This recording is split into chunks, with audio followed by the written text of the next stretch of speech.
नाज़रीन PTV अॻवान Shah Mahmood Qureshi media सां ॻाल्हाए रहियो आहे। पार्लियामेंट में रहने चाहिए, ये आर्टिकल 69 की रूह है। और ये भी हमारा नुक्ता नजर है कि जो स्पीकर की रूलिंग होती है वो फाइनल होती है, फाइनैलिटी का कॉन्सेप्ट है।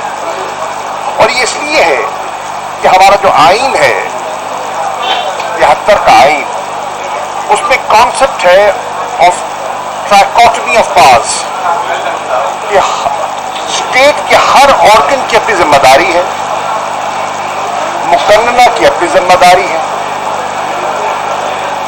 एग्जीक्यूटिव की अपनी जिम्मेदारी है और जुडिशरी की अपनी जिम्मेदारी है। और जो फेमस ऑफ द कॉन्स्टिट्यूशन है, द फाउंडिंग फादर्स, उन्होंने बड़ा वाजे इस पर अपना जो है मौक़िफ़ दिया हुआ है और हमारे आइन में इस कॉन्सेप्ट को परोया हुआ है। अब हमारी जो जॉइंट अपोजिशन है वो क्या तकाजा कर रही है, वो कह रहे हैं कि डिप्टी स्पीकर ने आइन शिकनी की है। उनका ये जो पिटीशन है उसकी बुनियाद यही है कि डिप्टी स्पीकर ने आइन के मावरा रूलिंग दी है और डिप्टी स्पीकर ने जो एक प्रोसेस था, वोट ऑफ नो कॉन्फिडेंस का प्रोसेस जो जारी हो चुका था, उसको नामुकम्मल छोड़ा और हाउस को अपनी रूलिंग के बाद रोक कर दिया। और ये उनकी नजर में आइन शिकनी। अब वो कह रहे हैं कि उन्होंने he has scuttled the entire process of no confidence। ये उनकी राय है, हमारी राय उनसे जुदा गाना है। और तहरीक इंसाफ का मौक़िफ़ जो है वो मुख्तलिफ है, और वो ये है कि स्पीकर के पास रूलिंग का मुकम्मल अख्तियार है और उसका जो फैसला है वो फाइनल है। पर फर्ज कीजिए बकौल उनकी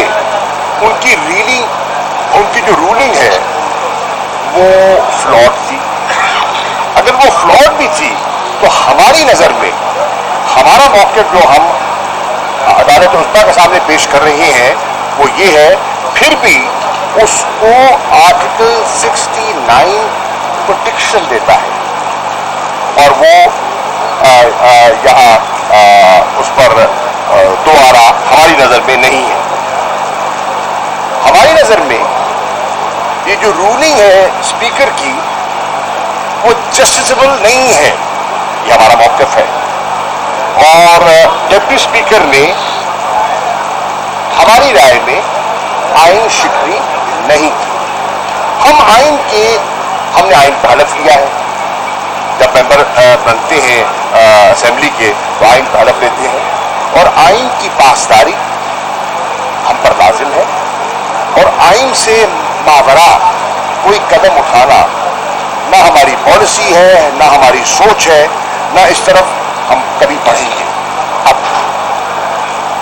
हमारी नजर में एक नई सूरत हाल ने जन्म लिया, प्रोसेस चल रहा था, एक नई सूरत हाल ने जन्म लिया।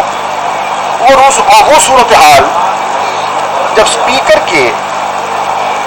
स्पीकर ने उसका मुलाहिजा किया तो उन्होंने अपना एक ज़हन बनाया। और वो सूरत हाल क्या थी? सूरत हाल ये थी कि जो हम कह रहे थे कि एक कम्युनिकेशन आई है और उस कम्युनिकेशन से एक्सटर्नल इंटरफेरेंस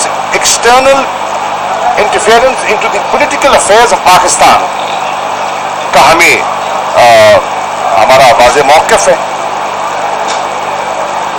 रिजीम चेंज उसका मकसद था और ये नेशनल सिक्योरिटी कमेटी में मसला ज़ेरे बहस आया। वो कम्युनिकेशन जिस पर अपोजिशन के अहम लोगों ने नुक्ताचीनी की, उसने उसको फेक डॉक्यूमेंट भी कहा। हमारी नजर में एक बहुत संजीदा कम्युनिकेशन थी और है। चुनाचे वजीर आजम ने नेशनल सिक्योरिटी कमेटी का इजलास मुनक्किद किया और उस इजलास के सामने वो कम्युनिकेशन रखी गई। उस कम्युनिकेशन पर जब तबादला ख्याल हुआ, मुख्तलिफ मेंबरान जो है नेशनल सिक्योरिटी कमेटी के, उन्होंने उसको देखा परखा, तो वो कुछ उन्होंने नतीजा अखज़ किया और उन्होंने दो फैसले किए। एक फैसला उन्होंने किया कि फिलफौर दफ्तर खारजा डीमार्श करे, इस्लामाबाद में भी और वाशिंगटन में भी। और दूसरा फैसला कि फिलफौर जो नेशनल सिक्योरिटी कमेटी है पार्लियामेंट की, उसका इजलास तलब किया जाए और यह सारा मरासला उनके सामने रखा जाए और पार्लियामेंट्री प्रूव किया जाए और हकायक की तह तक पहुंचा जाए। तो फिर नेशनल सिक्योरिटी के अहकामात पर अमल दरामद करते हुए दफ्तर खारजा ने डिमार्श किया, वो आपके सामने है, और नेशनल सिक्योरिटी कमेटी का जो इजलास है पार्लियामेंट्री कमेटी का, वो तलब किया गया, दावतनामे जारी किए गए। अब सवाल उठता है कि अगर अपोजिशन को इतनी तशवीश थी, अगर उन्हें शुबा था इस सारे मरासले पर, तो उनके पास एक सुनहरी मौका था कि वहां आते, परखते, सवालात जो उठा रहे हैं मीडिया के सामने, वो वहां लेकर जाते। वो एक मुनासिब फोरम है, एक पार्लिमानी फोरम है, और आप पार्लिमान के तहफ़्फ़ुज़ की बात कर रही हैं, तो उस पार्लिमानी फोरम पर अपना नुक्ते उठाते और जवाब तलब करते और उनको मुतमईन किया जाता या करने की कोशिश की जाती। अब हमारी नजर में कि ये जो प्रोसीजर है वो अभी मुकम्मल होना था और डिप्टी स्पीकर ने इनकार नहीं किया। उन्होंने क्या कहा? उन्होंने कहा ठहरिए, एक नई सूरत हाल सामने आई है, इस सूरत हाल को एग्जामिन कीजिए, इसको एग्जामिन कीजिए। और उनकी नजर में ये बड़ा संजीदा मसला है और उसके प्रूफ के बाद वो आगे बढ़ने के लिए उन्होंने इनकार नहीं किया। लेकिन एक नई सूरत हाल ने जन्म लिया, अनप्रेसिडेंटेड एक चीज सामने आई, तो उसके सामने रखते हुए उन्होंने उस मोशन को डिसअलाउ कर दिया। अब जब वो डिसअलाउ हो गया और उन्होंने क्या कहा कि जो फैक्ट्स हैं पॉलिटिकल इंटरफेरेंस के, जो नेशनल सिक्योरिटी कमेटी के सामने आ चुके हैं, वो they can't amount to an effort for regime change. ये बहुत बड़ी बात है, ये एक गैर मामूली चीज है और इस पर नोटिस लेना चाहिए। चुनाचे अब एक रास्ता क्या है? एक मौक़िफ़ है, एक उसके बरक्स मौक़िफ़ है। तो एक तरीका तो ये है कि इसका एक जुडिशल प्रोब हो जाए। अदलिया खुद मुख्तार है, आज़ाद है, वो एक जुडिशल कमीशन भी कायम कर सकती है, प्रोब कर सकती है। और अगर वो प्रोब करने का फैसला बाख्तियार वो है, हम दूसरे को गुजारिश कर सकते हैं। अगर वो जुडिशल प्रोब का फैसला करती है तो फिर मेरी चंद सवालात हैं और वो मैं आज आपके जरिए कौम के सामने रखना चाहता हूं और ये 7 हैं जो मैं आपके सामने पेश करूंगा। Number 1, isn't it a fact that the document is a formal communication by a representative of the state of Pakistan in a foreign country containing details of a formal meeting? इसको जानिए।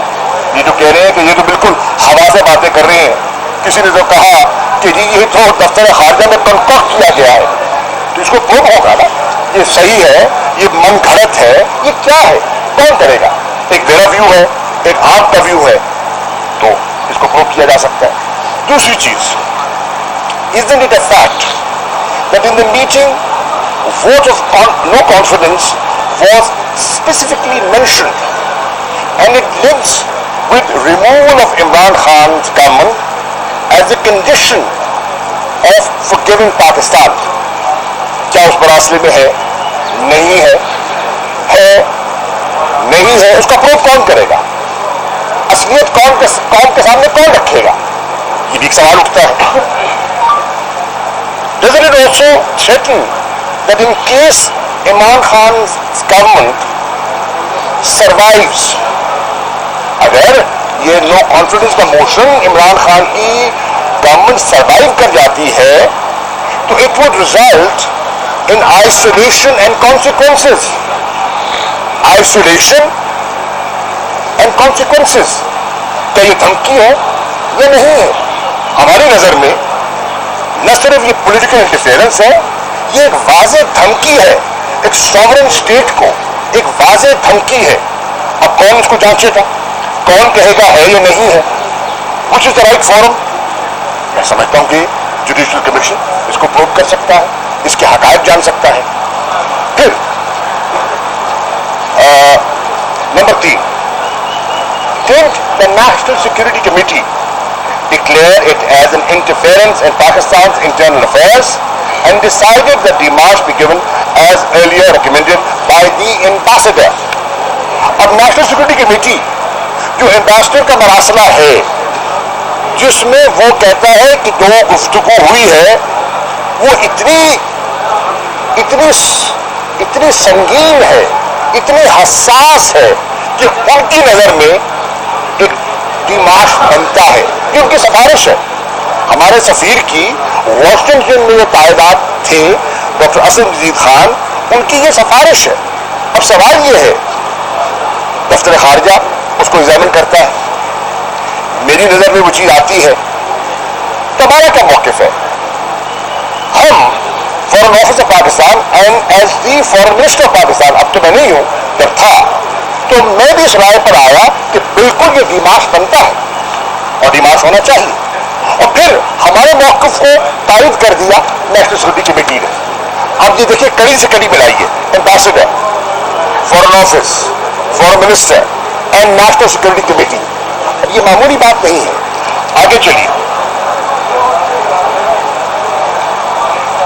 Number 5, inquiry be held to give findings on above points and proof be undertaken. अगर इतनी हसास मामला है तो फिर इसकी inquiry करा ली जाए, इसका प्रूफ हो जाए, ताकि दूध का दूध और पानी का पानी हो जाए. Number 6, this would require identifying patterns from data of meetings held by diplomats of a particular country, especially with opposition leaders and PTI dissidents in the past couple of months. ये एक दिन में नहीं हुआ, ये एक नशिस्त नहीं है, ये एक मीटिंग नहीं है, एक पैटर्न है.